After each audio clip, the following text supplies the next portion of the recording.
Hi there, I'm Rob, and in this video I'm going to show you how combat works in Travelers of Tryphosa. So you always face as many creatures as you have characters in your party. In your first couple games, you're going to draw the top creature, draw another creature and just use the back. Basically it's a duplicate. But as you get better at the game and you want some more of a challenge, you can draw multiple creatures and fight a variety of them. You'll set each of your entities on the combat field and then begin round one. Each round is made up of attack, response, and cleanup phase. So this elf assassin is normally going to go in the support line because he's using ranged attacks. You can tell by the icon which has the bow on it. If you're also fighting this dwarf, go in the front line because he uses melee attacks, which you can tell by the sword icon. So you have front line, the support line, and the airborne positions, which you can only use the airborne if you have flying, such as this phoenix. You need ranged attacks to hit flying, but the most protected position is the support position because you can't hit them at all until you've removed any entities in the front line. Similar on the player side, Omar is pretty tough and he's going to go in the front line. Leona's going to go in the support line with her bow. Give Leona some armor. We'll also have some items nearby for healing. I think Omar should have a dodge ability. One more thing to mention, how you perform any ability is by rolling 2 dice, adding an attribute, and you must achieve a 10 or greater. 10 is just the magic number. So for example, Omar's title body slam attack, it says roll dexterity, so I roll 2 dice, add his dexterity, which is 3, and 9 plus 3 is 12. It's 10 or greater, so he succeeds. If you roll 2 6s, he critically succeeds and doubles his damage. Damage is based on the lowest of the 2 dice, and often has a boost depending on your other attributes. So again, Omar, if he has a strength of 4, then it adds 1 to the damage. So his total damage in this case would be 3. So we're going to go right into attack phase. It doesn't matter who goes first because both parties will get to attack regardless. So the drunk dwarf can only target Omar with his melee attack. He needs a 7 or greater to succeed.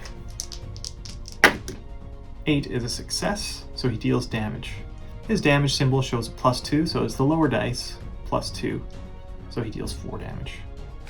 Raelian can also only attack Omar because Leona's in the protected support position, and he needs a 5 or greater. Ooh, miss. Now it's the player's turns, so Omar will target the dwarf. He'll roll 2 dice, that's an 8, add his dexterity, which is 3, and that's an 11. As long as you achieve a 10 or greater as a player, you succeed. His damage is based on the lower dice, 2, and he has damage +1 at strength 4. Right, so total damage of 3. Leona's using a bow, rolled a 7 and add her dexterity of 3, that's 10. So that's a total of 1 damage. Now response phase. Creatures don't respond, but players do. Omar has 4 damage, but he has 9 health. Still not that pleased with having damage, so he'll go ahead, eat the jerky, discard this card, remove the damage. Leona could do a number of things, including moving up, switching out her item or armor. Then we move into the cleanup phase. The dwarf is fully damaged, so he's removed. Raelian again attacks Omar, needs a 5 or greater, success, and adds 2 to the low dice, so it does 4 damage. Omar attacks, so I'm gonna roll, oof. 2 1s is always a fail. In the case of a failure, you always take a tenacity token, and these can be used later to boost dice rolls, but he is missed for now, and it's Leona's go, so they will roll and add dexterity to use their bow. 7 and 3 is 10. The low dice is 2. In response phase, Leona's decided to give her armor to Omar, so that uses both of their responses. In the cleanup phase, nothing happens because there's not enough damage yet. Third round attack phase.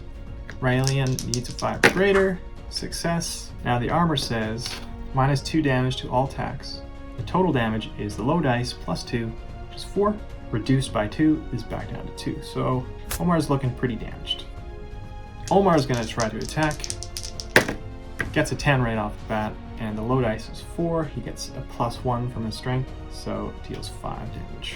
Now at this point, you know what the results will be. Leona's going to deal damage, but Raelian's already received 7. He's going to get knocked out. The only thing you might want to do is use dodge. How dodge works is you, after you've been attacked, roll vigilance to reduce damage by 1, and this consumes your upcoming response. So Omar can use that. His vigilance is only 1 though, so it's going to be a shot in the dark. 7, so he missed, but he still gets to take tenacity. In the cleanup phase, Brilliant gets removed and the players have won the combat. When you win combat, if you're fighting one and a duplicate, then you just multiply the rewards. But if you're fighting unique creatures, then you just combine the rewards. So the party receives 3 gold and 3 quest points. I've mentioned melee and range attacks, but I haven't mentioned magic attacks. Those are pretty powerful because they can reach the support line and go straight through the front line. Magic attacks also go straight through armor. It's worth mentioning that a large healing item, like this one which heals 12, you may want to distribute among party members. Wizard's Mail protect you even against magic. A shield gives you a block action, and you can't use a shield with a bow, you can only use it with a melee weapon. But you can't use this armor with bows, my mistake earlier. But you can use leather armor with bows. Let me do one more quick example with just a one-on-one creature combat. Let's use Hero Wall. Because you've always wanted to see a centaur fly, he's going to wear wizard's boots. Okay, so we have a flying centaur with a spear. It's a melee attack. A melee attack, you can use it against other flying entities. And he also has a parry ability, allowing him to reduce damage. He also gets +1 to using any weapon, including his spear. Okay, so the Dark Fairy needs a 6 or greater.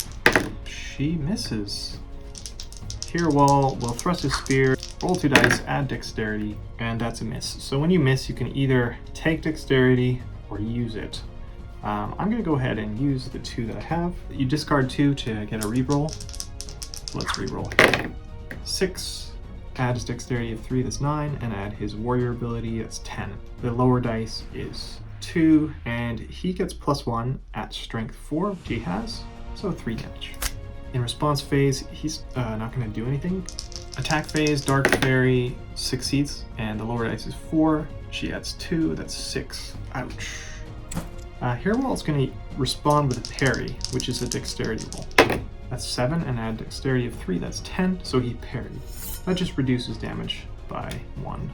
His attack is again to thrust the spear.